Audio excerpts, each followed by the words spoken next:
আজকে আমার রেসিপি সজনে ডাঁটা আলু দিয়ে পাবদা মাছের ঝোল।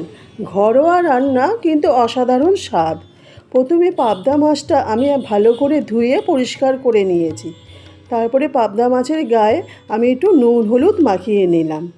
কড়াইতে সর্ষের তেল গরম করে তারপরে আমি পাবদা মাছগুলো একে একে সব ছেড়ে দিলাম।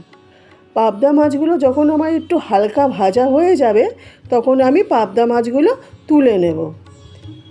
এরম করে আমি যতগুলো পাবদা মাছ ছিল, সব পাবদা মাছগুলো আমি একে একে ভেজে নেব।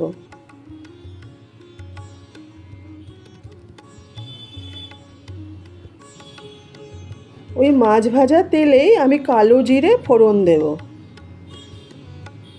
তারপরে আলু আর সজনে ডাঁটা আমি দিয়ে দেব। আলু আর সজনে ডাঁটাটা আমি একটু হালকা ভেজে নেব।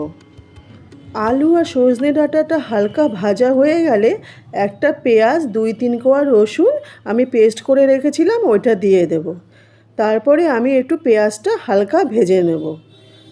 তার মধ্যে নুন, হলুদ, ভাজা জিরে ধনের গুঁড়ো, লঙ্কার গুঁড়ো আর সামান্য পরিমাণে মশলা ধোয়া জল দিয়ে আমি একটু মশলাটা কষিয়ে নেব।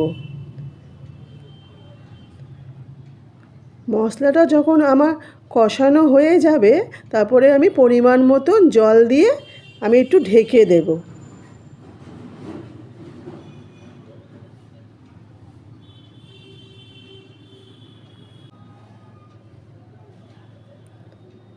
আলুটা যখন আমার সেদ্ধ হয়ে আসবে, তখন আমি ভাজা মাছগুলো একে একে সব দিয়ে দেব।